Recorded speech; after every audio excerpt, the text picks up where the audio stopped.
O Ministério das Possibilidades existe para coordenar, promover a aceitação, o apoio e a inclusão de pessoas com necessidades especiais.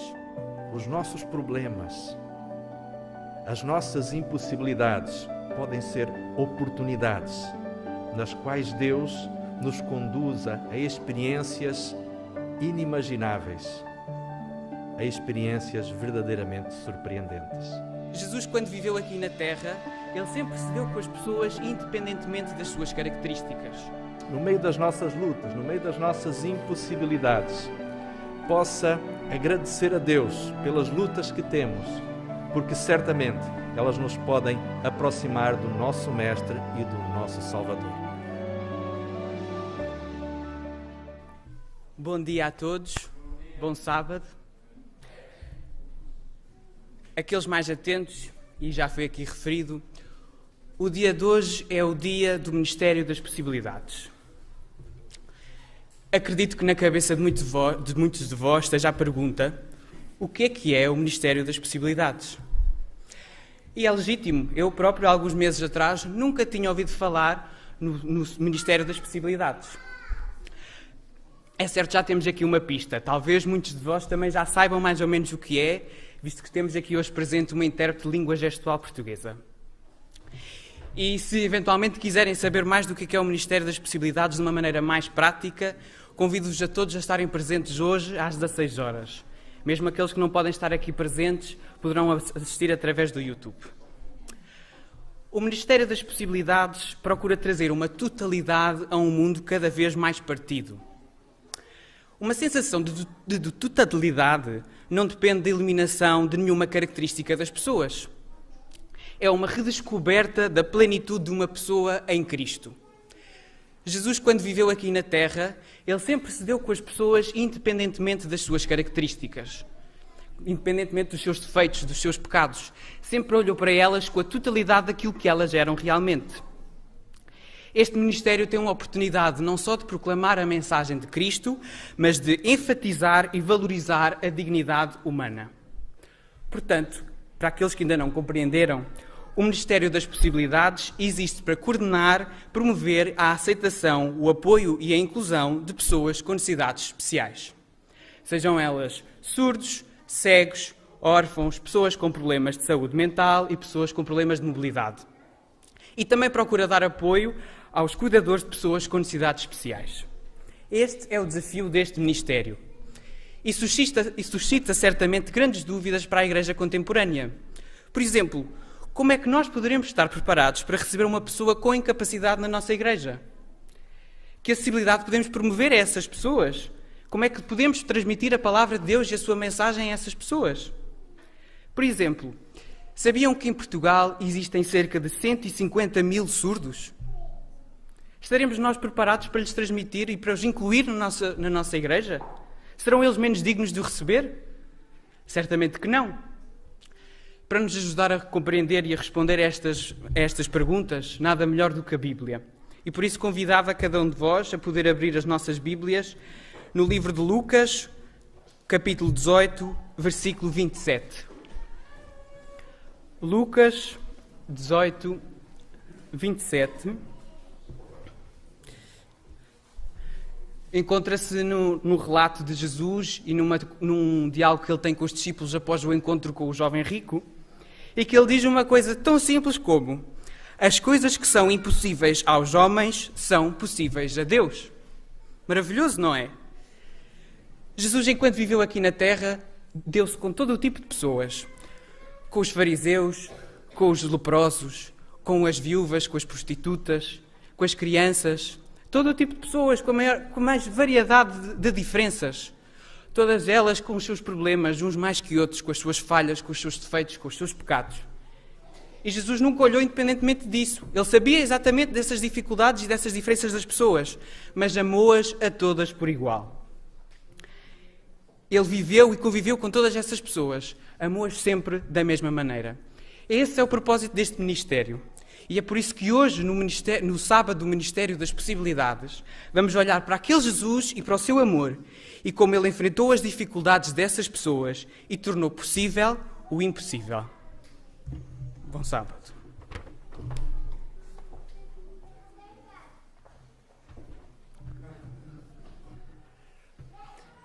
Queridos irmãos,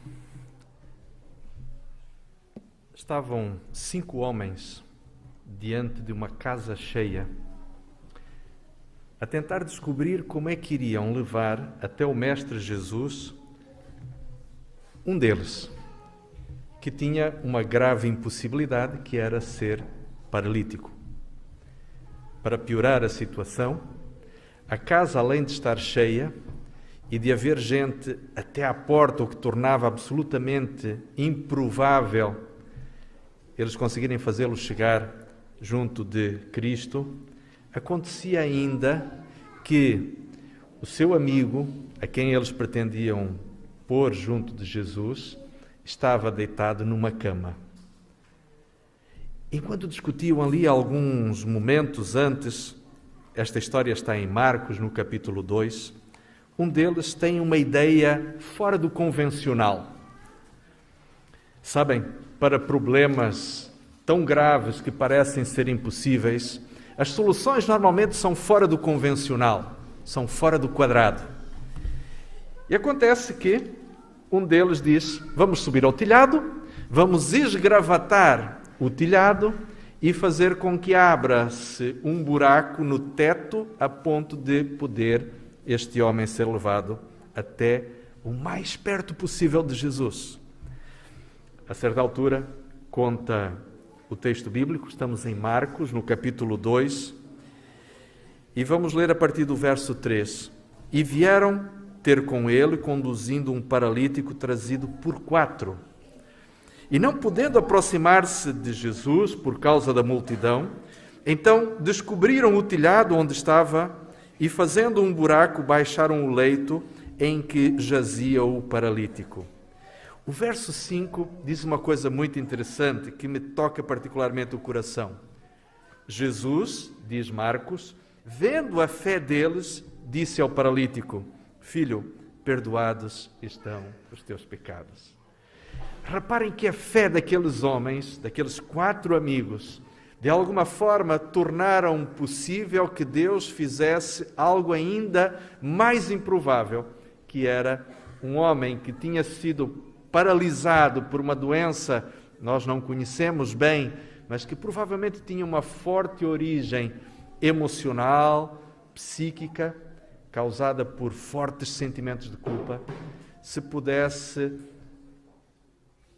ser curada diante da presença de Jesus Cristo. Meus prezados irmãos e queridos amigos, no Evangelho, aliás, na primeira epístola de João, no capítulo 3, no verso 1, encontramos esta afirmação de Jesus. Aliás, esta afirmação de João, do evangelista João, mas que reproduz muito bem aquilo que é o desejo de Deus em relação a cada um de nós. 1 João, capítulo 3, verso 1. Vede, diz João, quão grande amor nos tem concedido o Pai, que fôssemos chamados filhos de Deus. Por isso o mundo não conhece, porque não conhece a Ele. Temos um grande privilégio de sermos chamados filhos de Deus. Imaginem a alegria daquele homem quando, em determinado momento, ao ser colocado diante de Jesus, cheio de vergonha, completamente constrangido, ouve Jesus dizer-lhe: os teus pecados estão perdoados. E como se não bastasse, poucos instantes depois, Jesus vai lhe dizer: toma a tua cama e podes ir embora. E aquele homem sente-se não só curado espiritualmente pelo perdão que Jesus lhe tinha concedido, pela autoridade das suas palavras, mas também sente o seu corpo completamente curado e disponível para agora se movimentar e ser capaz de levar a cama onde ele tinha sido transportado até ali. Deixem-me contar-vos a história verdadeira de Johnny Tada. Johnny é uma senhora hoje de 70 anos, uma senhora, pelo que me parece, muito simpática, uma mulher com uma espiritualidade muito interessante, mas não foi sempre assim. Aos 17 anos, esta jovem tem um acidente e, ao mergulhar junto com amigos que estavam a divertir-se num verão fantástico, talvez o melhor verão das suas vidas, ela mergulha num lugar demasiado raso e sofre uma fratura na coluna que faz com que ela fique tetraplégica. Ou seja, ela não conseguia mexer nem as mãos e nem os pés. Os 4 membros ficam, portanto, paralisados.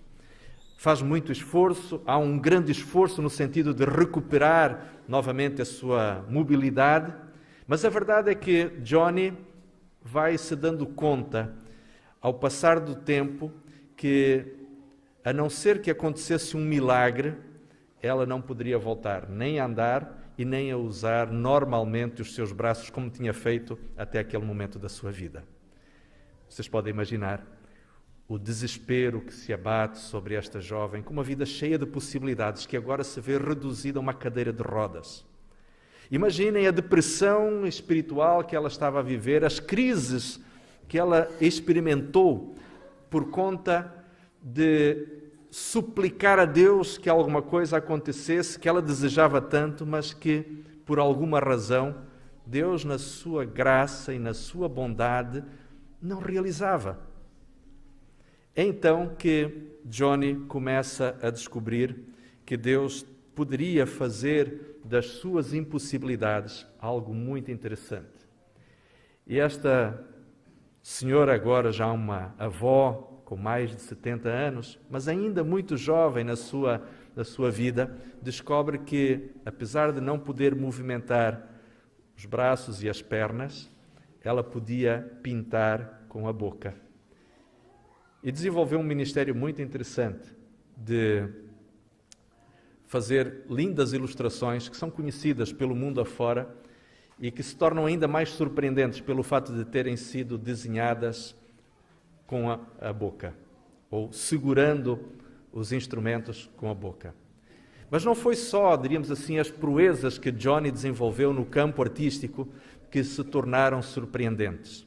Foi também o percurso espiritual que esta mulher fez com Deus, para perceber que, sem braços e pernas funcionais, ela poderia fazer por outros que conhecessem a Deus muito mais do que tinha sido até então. Esta frase que Johnny certa vez disse é extremamente interessante. Cada um de nós é uma obra de arte especial de Deus. Através de nós, Ele ensina e inspira, encanta e encoraja, motiva e eleva todos aqueles que veem a nossa vida. Experiência de uma mulher que se deixou, no meio da sua tragédia pessoal, usar por Deus a ponto de ser um instrumento de motivação e de crescimento para outros. A próxima história que vamos estudar na Bíblia encontra-se também no Evangelho de Marcos, mas agora no capítulo 5. Depois de uma tempestade fenomenal no Mar da Galileia, Jesus estava agora no lado, vamos dizer assim, no lado gentílico do lago de Genezaré.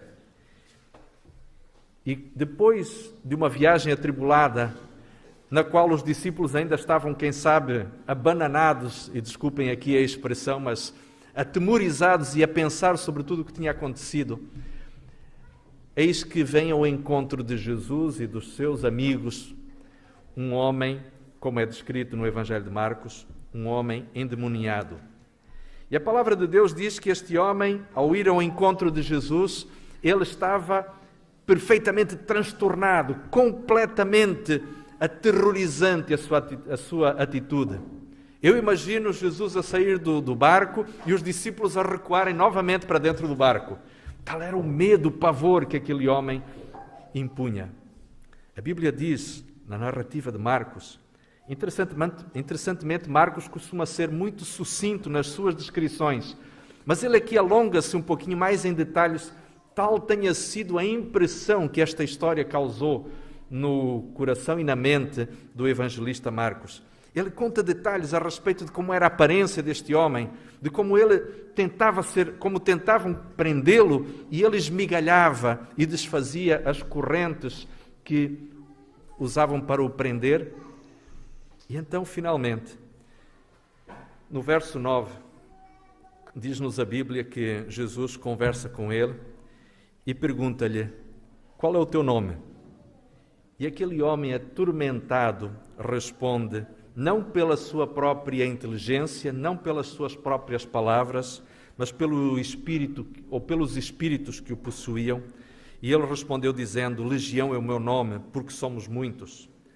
E diz ainda que esta conturbação espiritual que aquele homem vivia transformou-se em uma angústia profunda, porque aqueles espíritos rogavam a Jesus que não os expulsasse daquela região, mas que lhes permitisse ir para uma manada, aliás, uma manada não, uma vara de porcos que ali se encontrava. O verso, particularmente o verso 18, diz que, a partir do verso 18, diz quando Jesus então expulsa aqueles demónios e o homem fica completamente livre, com o seu juízo recuperado, com a sua aparência recomposta, diz que Jesus agora estava preparado para ir embora. Porquê? Porque os habitantes daquela região preferiam a paz com os espíritos malignos do que a paz celestial que libertara aquele homem. E por isso então eles rogavam a Jesus que se fosse embora. E o texto continua dizendo então no verso 18 agora: entrando ele, Jesus, no barco, rogava-lhe este homem, o endemoniado, o ex-endemoniado, o que fora possuído, que o deixasse estar com ele. Jesus, porém, não lhe permitia e disse-lhe: vai para a tua casa e para os teus e anuncia-lhes quão grandes coisas o Senhor fez e como teve misericórdia de ti. E então ele começou a anunciar em Decápolis quão grandes coisas Jesus lhe fizera. E todos se maravilhavam desta narrativa. Queridos irmãos e prezados amigos, aqui temos, de uma forma muito simples, duas histórias que nos falam de absolutas impossibilidades humanas, as quais Jesus transformou em grandes oportunidades. E a questão que certamente seria fundamental que todos nós pudéssemos sair nesta manhã da igreja é com a ideia de que os nossos problemas, as nossas impossibilidades podem ser oportunidades nas quais Deus nos conduza a experiências inimagináveis, a experiências verdadeiramente surpreendentes. Ele fez isto na vida do paralítico de Cafarnaum e fez isto na vida do antigo possuído de espíritos da região de Genezaré.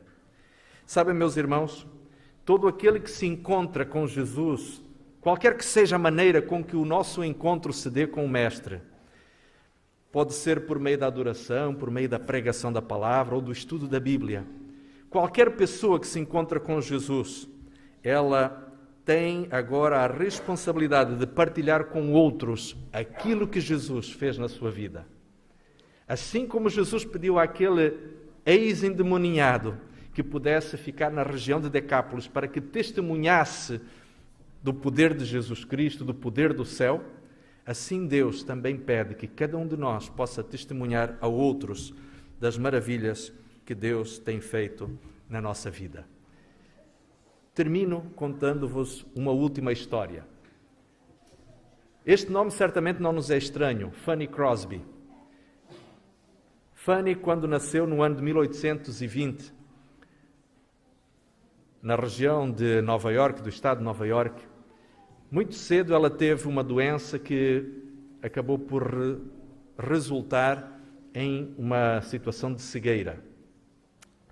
E agora ali estava uma menina que não podia ver, imaginem a tristeza dos seus pais, mas para que a história ainda ficasse um pouquinho mais intensa, quando antes de Fanny Crosby terminar o seu primeiro ano de vida, o pai dela faleceu.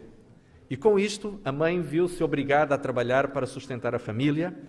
Fanny foi viver com a avó, que era uma cristã devota, e lhe ensinou muito do que sabia do verdadeiro cristianismo. entre algumas coisas que a avó de Fanny fazia, era ensiná-la a memorizar a palavra de Deus. Com 8 anos, Fanny compôs o seu primeiro poema e apresentou-o publicamente. Algumas das palavras que faziam parte deste poema eram estas: "Oh, que alma feliz eu sou, embora não possa ver. Estou decidida a viver contente neste mundo. Quantas bênçãos eu usufruo que outros não têm. Chorar e suspirar porque sou cega, não posso nem vou." Interessante, uma criança de 8 anos ter esta atitude mental. Com 30 anos de idade, ela tem a sua verdadeira experiência de conversão ao cantar o hino que no nosso inário é o hino 540, que tem como título Revelação na Cruz.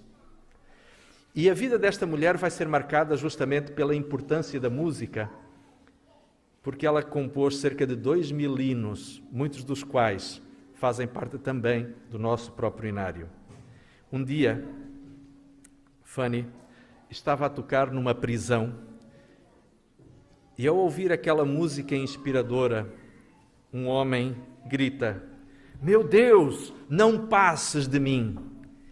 Ao voltar para casa, tocada e inspirada com as palavras daquele recluso, ela resolveu escrever um hino cujo título que lhe foi dado em inglês seria traduzido mais ou menos da seguinte forma: "Senhor, gentil Senhor, não passes por mim." E desta forma, então, Fanny Crosby tornou-se uma das pessoas que mais marcou e inspirou a sua geração. Alguém um dia, virando-se piedosamente para Fanny Crosby, disse-lhe: "Quem sabe você pudesse, se Deus bondosamente lhe restituísse a visão, você poderia, com o conjunto de talentos que tem, poderia ser uma pessoa talvez mais feliz." E ao que Fanny Crosby respondeu: "Se ao nascer eu pudesse fazer uma petição, teria sido nascer cega, porque quando chegar ao céu, o primeiro rosto que me alegrará a vista será o do meu Salvador."